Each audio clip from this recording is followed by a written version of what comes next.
or the games that are for game night that are sitting there. It's in the description, but if it's not in the photos, you're missing an opportunity. Visuals are everything. People need to see it.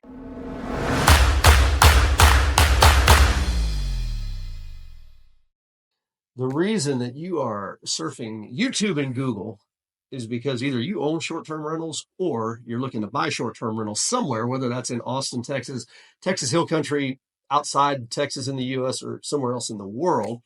And that's how you came across this video, guys. I'm Chris Pesek. I'm a real estate agent and broker in Austin, Texas, actually just outside Austin, Texas, in Dripping Springs, Texas.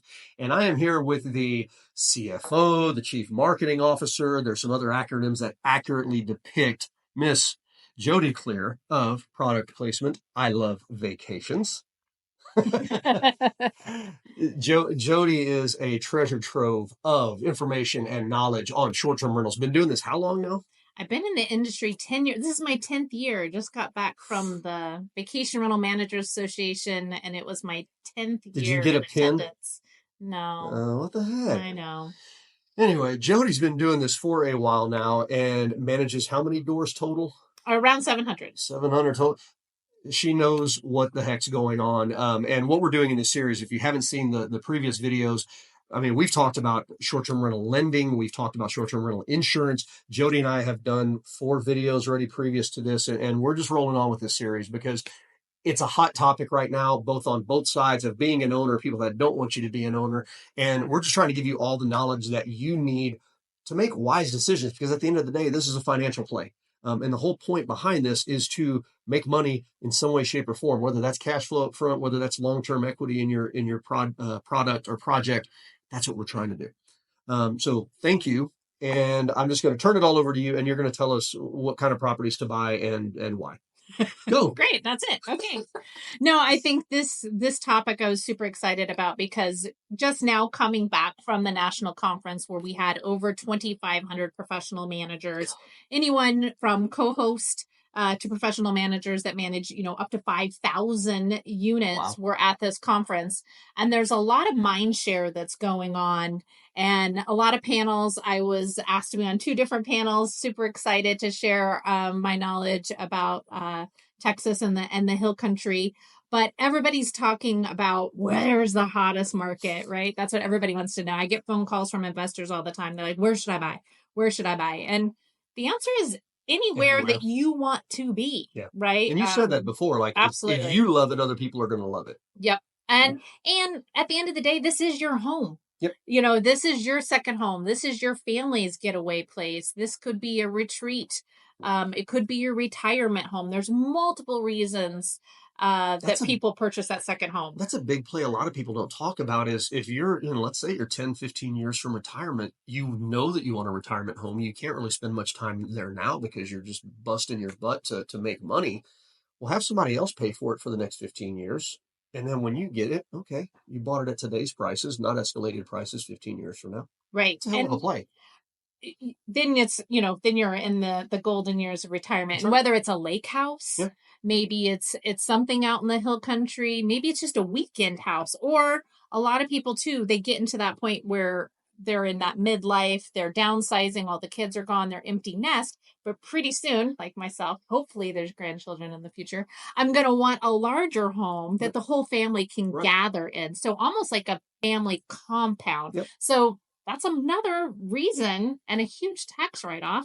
And, we'll talk about that in another video. We will. But so there's multiple reasons. But so one of the big topics at this conference was really it's all about the data. Mm-hmm. We're now a sophisticated industry that has numbers behind it. It's no longer a guessing game. It's no longer, let's look on Airbnb and see how many there are. There are sophisticated tools in our industry, everything from key data to AirDNA, and even Vrbo and Airbnb are now getting into the business. And it's getting better. It is. More and more data. Well, because there's more to share, right? So there's a lot out there. So now we know everything from how many bedrooms in one particular area there are, how many of them are shared, and just amenities. Of the, 400 homes in Dripping Springs that are short-term rentals, 150 of them have swimming pools. I mean, you can really drill down to what they have. And then there's also information about, what is that bedroom count? What is Mhm. that going to garner you as far as a return on investment? So lots of sophisticated tools out there. I don't care which one you use. You can also use your real estate agent as a resource. You can use property managers as a resource, and I think we've talked about this before. Don't just rely on one resource. That's Do right. your Get homework. multiple. Get multiple. So from that perspective, and this is where we're going with this video, I want to buy an investment property. I want to buy a short-term rental. What do I need to buy? What is the perfect short-term rental to buy? Is it like you like 5 and 6 bedrooms? Is it like I like 2 bedrooms that are nice and cozy? What's the perfect one? Right. So number one, what do you want, or what fits your lifestyle? What Or fits your budget? budget? Yeah. Correct. We talked about leveling up every single time too. But there's a niche right now for specialty This homes. blew my mind. So, as you know, we're in several markets. One of those markets is Scottsdale, Arizona, which actually has the highest saturation of short-term rentals in the country. Super Bowl was there this year. That's good knowledge to have, by the way. Yeah, Super Bowl was there this year. They went from 9,000 rentals to 15,000 rentals in a matter of 2 months because everybody listed their home for the big event. People thought they were going to get these huge amounts. They didn't. But a few of the smart ones went out and created specialty theme houses. And I think everybody has heard about the Barbie movie that just came out, right? So there are about 3 Barbie dream houses in Scottsdale. And I mean, you have to believe it to see it. Hopefully we can maybe put in a couple clips here. Do they come with a pink Corvette? Or a pink Jeep? Needs to have a pink Jeep. Pink Jeep. There's pink glitter everywhere. There's pink pool toys. There are mirrors. Everything is pink. Couch, coffee maker. Everything in this house is Barbie pink. And that is rented all the time because you have these bachelorette parties or these theme little girl birthday parties, sleepovers. How fun is that to have a bunch of little 8-year-olds running around? That's crazy. Living in their Never Barbie thought world. about it. Yeah. So there's a lot of that. And then there's facilitators that come in and decorate the whole house for you as additional services. Sometimes it's the host, sometimes it's a third-party vendor. Lots of balloons. Lots of balloons. And fur. I'm sure there's fur everywhere. How do you know that? It seems to match. I don't know. So they'll come in, they'll decorate, they'll create that Instagram wall that everybody wants to take their pictures in front of, which is perfect. If you've got a theme house and you've got a name for that theme house, you have an instant hashtag and your house can go viral. In fact, Airbnb and Vrbo have picked up on this, and they often send out e-blasts that feature themed homes. I'm just dumbfounded right now. Yeah, just got back from Orlando. And so I guess there's a premium as well for the rental. Like if everything else is running for $1,000 a night, those are probably a 20% premium, I'm guessing. Currently in today's market, not really. Okay. But what it does get you is exposure, right? It gets you momentum. It has a theme. It has a knack. Even because when you're staying in a house like that with an Instagram wall, your influencers are your guests. Yeah. And they are taking pictures nonstop. And guess what? Brides to be, they're in that age group where they know other brides to be. And they're all on Instagram together. And yes, they are. And they are sharing, oh my gosh, where's that house? I need to know where that house is. Pinterest. Yeah, Pinterest is a good one, but I mean, Instagram, TikTok, these houses go viral just because of their decorations. There's a lot of theme walls in Scottsdale behind the pool where they do murals. Mm-hmm. There's several here in Dripping Springs that have murals of Texas. We've seen it all over Austin.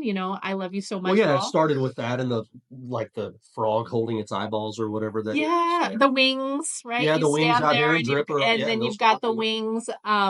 So that Instagram wall or that theme, even if you just have a couple of bedrooms that carry a theme, is going to set you apart. And so you mentioned bedrooms carrying a theme. Now you were talking about Orlando earlier. Yep. And again, for a niche product, everybody knows what's happening in Orlando, but go ahead. Yeah, Disney. It's this little place called Disney. Yeah. But it's an experience, right? And so if you're not staying at the park, you still want all the kids to have that experience. All the kids' rooms are done up. You've got a princess room. You've got a Buzz Lightyear room. Every room, Star Wars. Every room is themed, and the kids get so excited and worked up that they are going to be staying in whatever room it would be. But the same thing for the hill country out here. We have lots of wine. I've seen lots of people go through. We do actually have one house in our inventory where the owner has curated certain things. They have a Willie Nelson room. Nice. And it's all Willie Nelson memorabilia and posters. They have a Buckaroo room, which is all cowboys. If you do that, you better have really good insurance. Go back and watch that video I did with Ann Archambault. If it's memorabilia from Willie, that stuff's going to be valuable here pretty soon. But he also may live forever, so who knows? Yeah, well, that's a whole side story. But my mom called and told me he died this past weekend, and I'm like, oh, Mom, it's just another hoax. Anyway, side story. Willie Nelson will live forever. Yes, he will, and ever and ever. And hopefully he will live as long as this video is playing on YouTube. Exactly. So I'm going to kind of bring, because I've got my personal feelings on what I'm looking for in my next short term and what you're telling me. So let's kind of bring this together. It's not what we saw during COVID and all of that when the ramp up came was everybody trying to find something that they could short term rent. Most of them were like a 3.2 or a 3.1 or a 4.2, and they were just basic houses, and they converted them into short terms. Okay. Moving forward, what I'm hearing is that may not be the best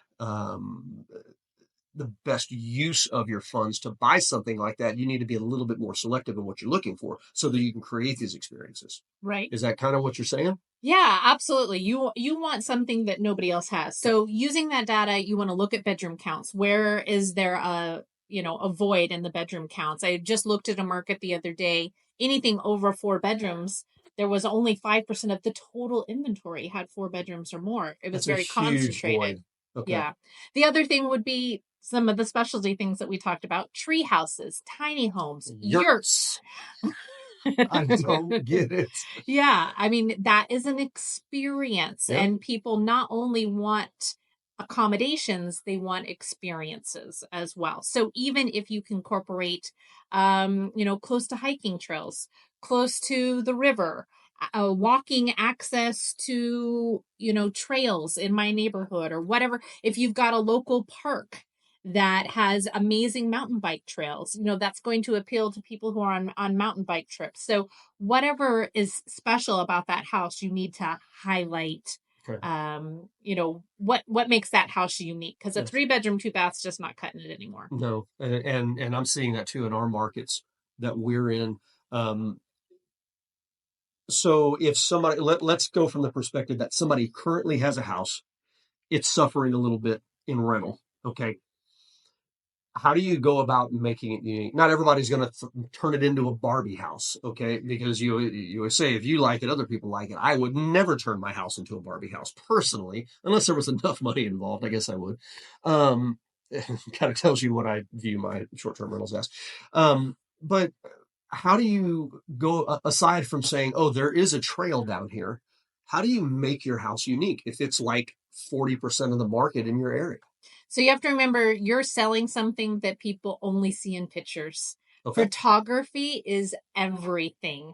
And it's one thing to take a picture of the living room. It's another to zoom in on the Xbox that's sitting there, or the games that are for game night that are sitting there. It's in the description, but if it's not in the photos, you're missing an opportunity. Visuals are everything. People need to see it. They're not. Interesting. They're reading. I don't know how many people Most read, people don't but read. Yeah, pictures. Yeah. And so if there is a trail, pictures. If there is a river, drone footage of the house with the river in view so people can visualize. It's one thing to say it's 500 yards away. It's another to be like, oh, wow, the river's really close. Yeah. Interesting. Okay. And now going from the other perspective, somebody's trying to grow their portfolio and they're searching for something unique. You've already mentioned finding the hole in the market, and that's really working with a management company. I'm not going to be able to find a hole in a short-term market as a realtor, but that's working with a management company that you trust. What else are you looking for? I mean, again, does it go back to if you like it, or are there certain features in a house that you can go, oh yeah, that's something that's a little bit of a niche thing? It really depends on your destination. Is your destination year round? Is it seasonal? Why do people go to that area? Okay. So really look at what's bringing tourism, and a lot of your chamber can help you with what the tourists and the travelers to that area That's look a like. good tip. So the chamber can really give you, these are the demographics of our travelers. They even know how long they stay. They know how much money they spend.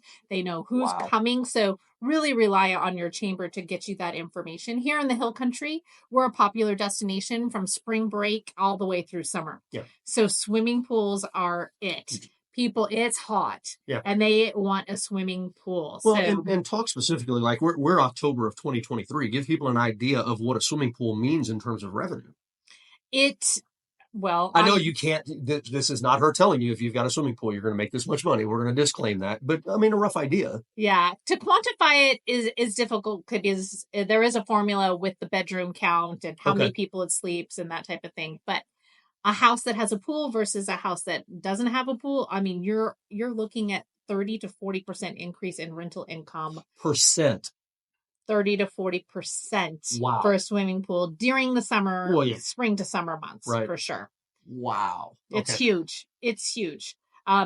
It's like what we call a mini resort, right? Yeah. Because most hotels do have a swimming pool. So you're competing against hotels as well now because hotels are at full capacity again as well. Okay. Very interesting. On finding that niche. Okay.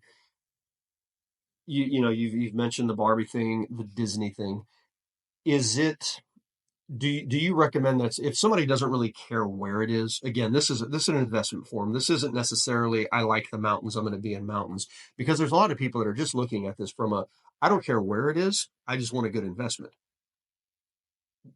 Is there a better way to go about finding a niche that speaks to people? I mean, is that something like, do you look at social media and kind of see what's trending with properties? Or how do you identify an area? Because, you had mentioned a spot in Arkansas that's fairly hot right now. And if you want to know that spot in Arkansas, you got to call her.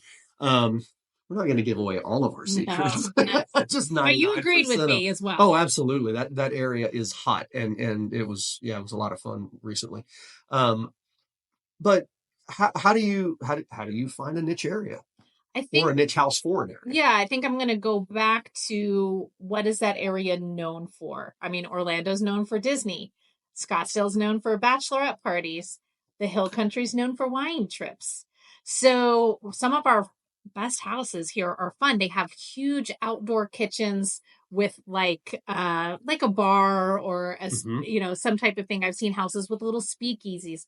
We've got so many wineries and distilleries in this area. It's a big draw for tourism. So these people are already coming here for that reason. Also weddings. We've got areas, is that house set up for large wedding parties or maybe a bride's room where the master bedroom is set up as the honeymoon suite if you've got a little one bedroom. So what is that area known for? Why are people coming to that area? And then you just enhance and build upon that. If people are going to the lake, what do they want in a lake house? You usually see the decor that's similar to that lake house feel. Yeah. If you're going into the mountains, people want more of a rustic cabiny feel. So know your area and know why people are coming to that area. I'm a little bit speechless at that. We're going to end it right there. Perfect. Sounds good. Thank you so much. Absolutely, guys. This is what it's about. If you've got questions, reach out to me. If you've got real estate questions, reach out to Jodi. If you have property management questions, and you manage all over the U.S., well, west of the Mississippi, yeah. Okay. So, she may have a little bit of knowledge in a market that you want to be in. Check out our next video, too. It's coming very, very soon. Thanks. Thank you.